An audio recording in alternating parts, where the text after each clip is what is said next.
Una vez muertos los profetas de Baal, quedaba preparado el camino para realizar una poderosa reforma espiritual entre las 10 tribus del reino septentrional. Elías había presentado al pueblo su apostasía, lo había invitado a humillar su corazón y a volverse al Señor. Los juicios del cielo habían sido ejecutados, el pueblo había confesado sus pecados y había reconocido al Dios de sus padres como el Dios viviente, y ahora iba a retirarse la maldición del cielo y se renovarían las bendiciones temporales de la vida. La tierra iba a ser refrigerada por la lluvia. Elías dijo a Acab: sube, come y bebe, porque una grande lluvia suena. Luego el profeta se fue a la cumbre del monte para orar. El que Elías pudiese invitar confiadamente a Acab a que se preparase para la lluvia no se debía a que hubiese evidencias externas de que estaba por llover. El profeta no veía nubes en los cielos, ni oía truenos. Expresó simplemente las palabras que el Espíritu del Señor le movía a decir en respuesta a su propia fe poderosa. Durante todo el día, había cumplido sin vacilar la voluntad de Dios, y había revelado su confianza implícita en las profecías de la palabra de Dios, y ahora, habiendo hecho todo lo que estaba a su alcance, sabía que el cielo otorgaría libremente las bendiciones predichas. El mismo Dios que había mandado la sequía había prometido abundancia de lluvia como recompensa del proceder correcto, y ahora Elías aguardaba que se derramase la lluvia prometida. En actitud humilde, su rostro entre las rodillas suplicó a Dios en favor del penitente Israel.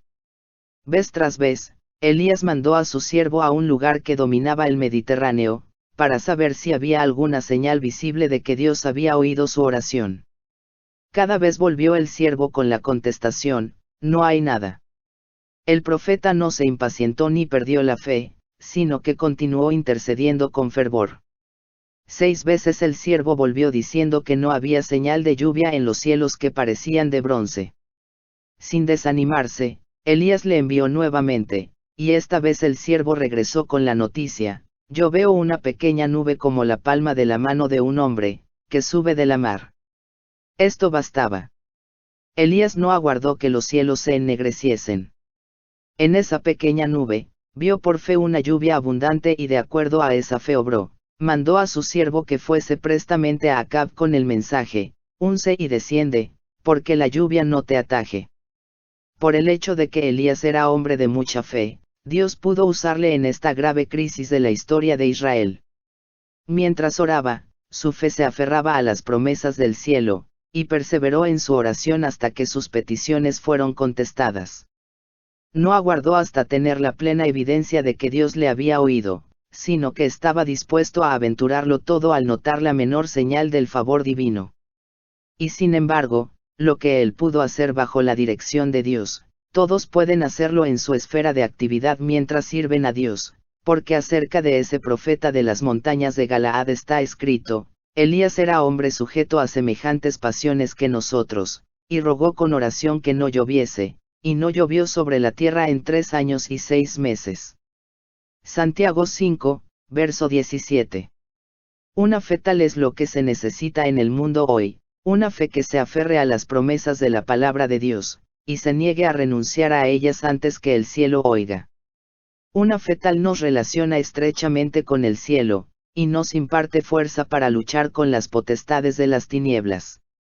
Por la fe los hijos de Dios ganaron reinos, obraron justicia, alcanzaron promesas, taparon las bocas de leones, apagaron fuegos impetuosos, evitaron filo de cuchillo, convalecieron de enfermedades, fueron hechos fuertes en batallas, trastornaron campos de extraños. Hebreos 11, verso 33, 34. Y por la fe hemos de llegar hoy a las alturas del propósito que Dios tiene para nosotros. Si puedes creer, al que cree todo es posible. Marcos 9, verso 23. La fe es un elemento esencial de la oración que prevalece. Porque es menester que el que a Dios se allega, crea que le hay, y que es galardonador de los que le buscan. Si demandáremos alguna cosa conforme a su voluntad, Él nos oye. Y si sabemos que Él nos oye en cualquier cosa que demandáremos, sabemos que tenemos las peticiones que le hubiéremos demandado. Hebreos 11, verso 6, Primera de Juan 5, verso 14 y 15. Con la fe perseverante de Jacob, con la persistencia inflexible de Elías, podemos presentar nuestras peticiones al Padre, solicitando todo lo que ha prometido. El honor de su trono está empeñado en el cumplimiento de su palabra. Las sombras de la noche se estaban asentando en derredor del monte Carmelo cuando Acab se preparó para el descenso.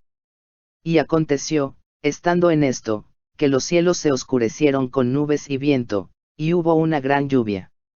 Y subiendo Achab, vino a Jezreel. Mientras viajaba hacia la ciudad real a través de las tinieblas y de la lluvia enceguecedora, Acab no podía ver el camino delante de sí. Elías, quien, como profeta de Dios, había humillado ese día a Acab delante de sus súbditos y dado muerte a sus sacerdotes idólatras, le reconocía sin embargo como rey de Israel, y ahora, como acto de homenaje, y fortalecido por el poder de Dios, corrió delante del carro real para guiar al rey hasta la entrada de la ciudad.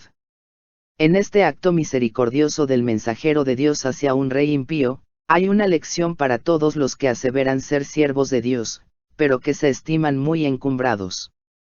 Hay quienes se tienen por demasiado grandes para ejecutar deberes que consideran sin importancia. Vacilan en cumplir aún los servicios necesarios, temiendo que se los sorprenda haciendo trabajo de sirvientes. Los tales tienen que aprender del ejemplo de Elías. Por su palabra, la tierra había sido privada de los tesoros del cielo durante 3 años, había sido señaladamente honrado por Dios cuando, en respuesta a su oración en el Carmelo, el fuego había fulgurado del cielo y consumido el sacrificio, su mano había ejecutado el juicio de Dios al matar a los profetas idólatras, y su deseo había sido atendido cuando había pedido lluvia. Sin embargo, después de los excelsos triunfos con que Dios se había complacido en honrar su ministerio público, estaba dispuesto a cumplir el servicio de un criado. Al llegar a la puerta de Jezreel, Elías y Acab se separaron.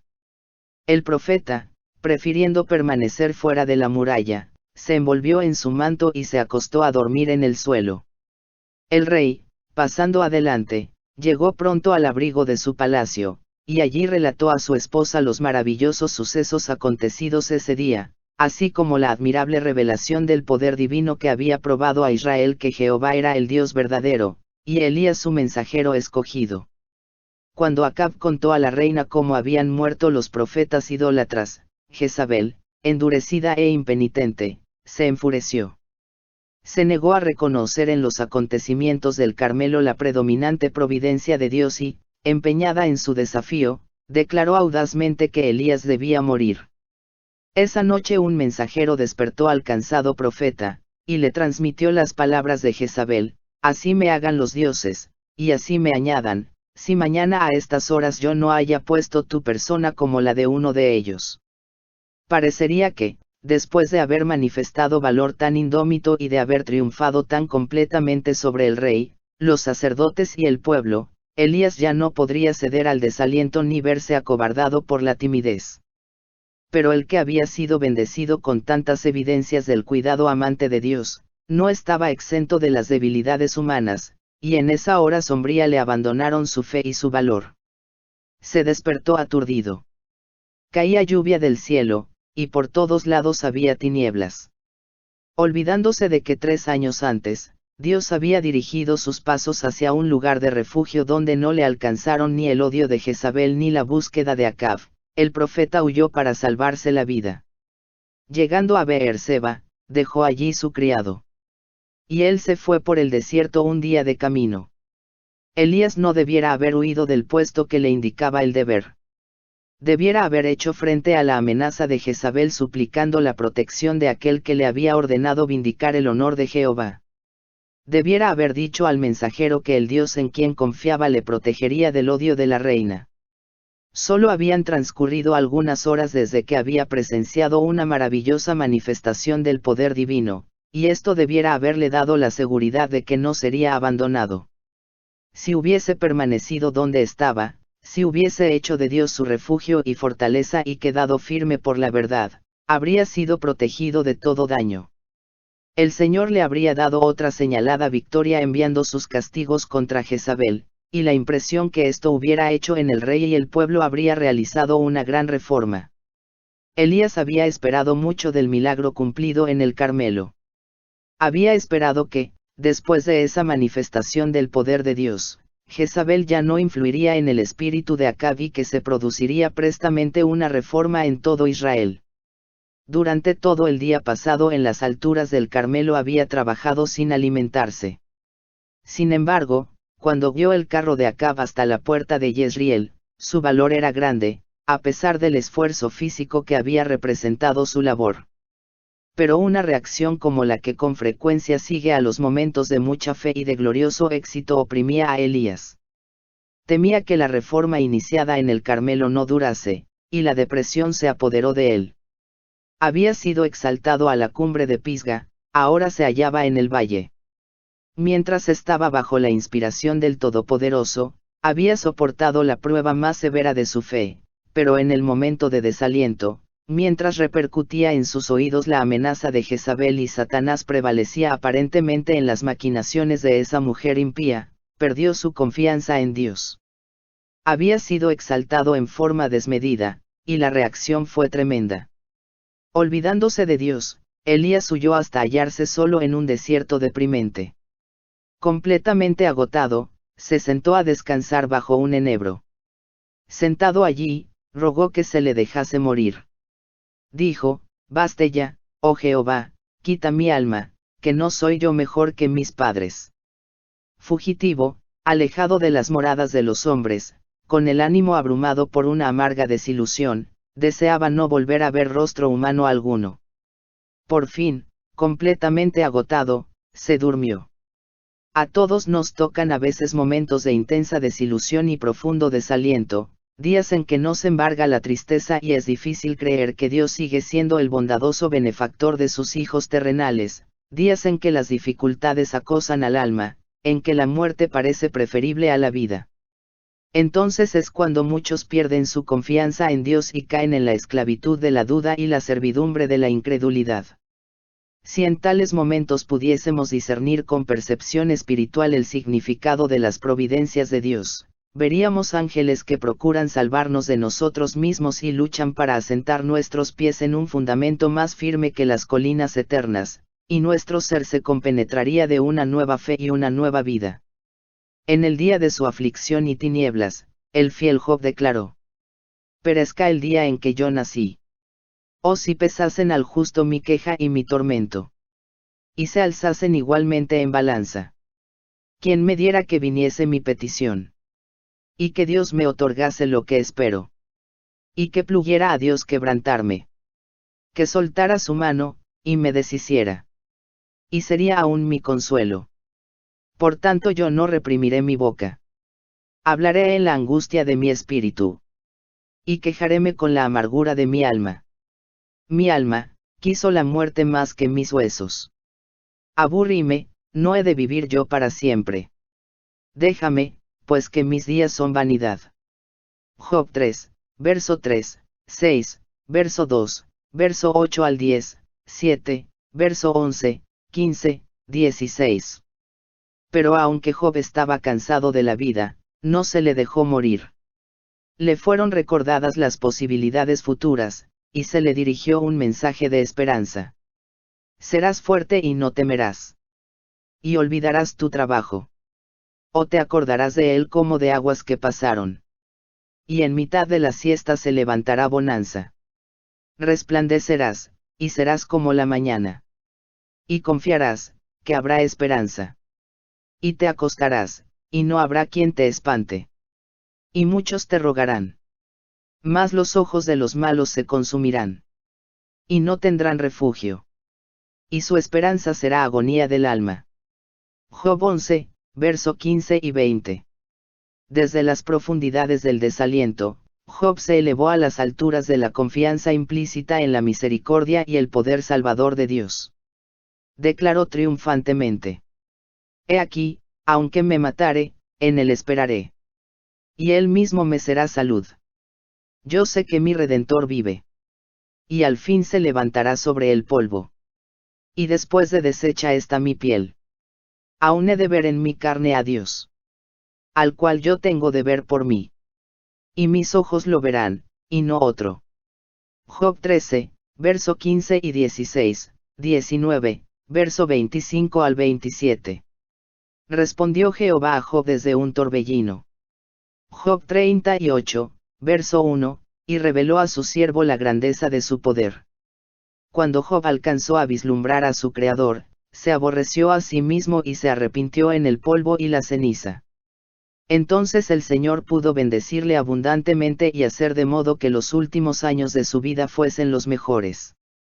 La esperanza y el valor son esenciales para dar a Dios un servicio perfecto. Son el fruto de la fe. El abatimiento es pecaminoso e irracional. Dios puede y quiere dar más abundantemente.